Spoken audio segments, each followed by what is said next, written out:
Hello, my name is Michael with Entertain Me TV Show Reviews, and this is the review for Wheat Country, Season 1, Episode 6, Harvest Hell. This is the final episode for this season of Wheat Country, and I think that it's been a good one, so hopefully they'll make another season. But without further ado, let's move on to review. Deep in the heart of the Northern California mountains, marijuana growing season is underway. The Emerald Triangle, ground zero for a multi-billion-dollar marijuana industry, originally comprised of 3 counties covering 10,000 square miles, is now growing out of control. It's a decades-old battle between cops, dealers, and growers. They stand to make millions or be locked up for years. In the Emerald Triangle, Matt Shotwell and his muscle Squeeze are getting closer to Grace Farms. Matt is hoping to bring home weed so he can get back in business. Last year, his dispensary was raided and Matt was sent to jail. He later made it out on bail. At the Siskiyou County Sheriff's Office, Sergeant Mike Gilly is running out of time. It's the end of the season. Mike will do another air surveillance mission from a chopper. At Grace Farms, Mike and Tony Booten are going through their plans to see if any is ready for harvest. This season has been their worst for their entire 35-year-long career as marijuana growers. They've had their concealed weapons permit revoked, their bank accounts were mysteriously closed down. There's been a land dispute between the Bootens and their neighbors. A chopper is heard in the distance, and soon after it emerges from behind the trees and flies over Grace Farms. Back at the sheriff's office, Sheriff John Lope has been called over to take a look at a massive grow, the biggest this season. Illegal grows like these are usually run by major organizations, also known as drug cartels. On this one, John Lope might be outgunned. Back at Grace Farms, Mike Booten is setting up a surveillance system to cover his entire farm. In the harvest time, plants are worth more than ever, and Mike thinks that it's only a matter of time before he could get ripped off. Suddenly, 2 vehicles pull into Mike's driveway. It's Matt Shotwell and his muscle Squeeze. They head straight for the farm area, and almost immediately Matt suggests a price. Mike, though, doesn't want to move forward so quickly, so they sit down and talk. He offers them to stay overnight inside a teepee, so they can get to know each other before they start handling the business. Back at the Siskiyou County Sheriff's Office, Sergeant Mike Gilly picks up the phone and calls Lieutenant Matt Thompson from the Jackson County Sheriff's Office.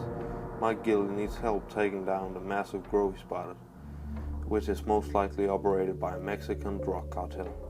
The growers of the massive farm will do one of 2 things: flee the area or stand their ground and fight. Gilly and Thompson have to be prepared for both. At Grace Farms, as morning breaks, Tony is heading into town to pick up supplies for the plants. Meanwhile, Matt and Squeeze make their way into the kitchen when farmhand Taylor comes storming in, informing Mike Booten that someone overnight has been trying to pull up the plants on the farm. They all race down to the farm area. Mike can see that this could only have been his neighbors. He decides to call Nate Morris for help. Just moments later, Nate Morris arrives at Grace Farms. Nate inspects the damage and concludes that the plants aren't dead. They're just not going to yield as much come harvest. The plants can be salvaged. Lieutenant Matt Thompson and Sergeant Mike Gilly are getting ready to get airlifted into the Mexican drug cartel grow site. They are set down close to the site and now miles away from anywhere. They are vulnerable to attacks from every direction. Back at Grace Farms, Tony Booten returns from her trip to the town.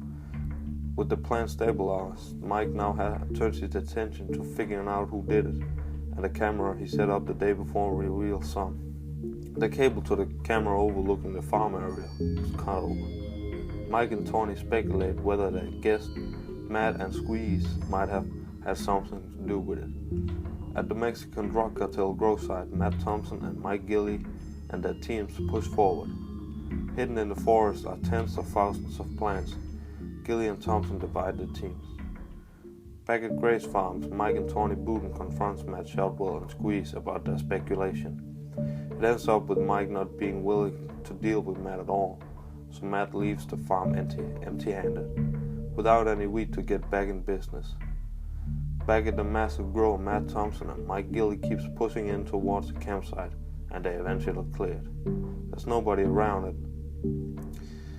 At Grace Farm, Mike and Tony look through their plants once again, but not many are ready for harvest. Mike though makes the decision to harvest as many plants as he can now, instead of risking losing all of his plants due to the recent events that's been going on Grace Farms. Back at the massive cartel grow, Mike Gilly and Matt Thompson has avoided a firefight. The cartel growers realized they were outnumbered and fled the scene. Now the entire team has to remove every single plant on the site. In this operation, the team removes more than 30,000 marijuana plants with a combined street value of $50 million. Nate Morris is en route to a patient's house with a new batch of medicine. He wants to check in on his patient, which is a small child suffering from epilepsy. The medicine worked and the child has been 10 days without seizures, apart from 2 mild ones.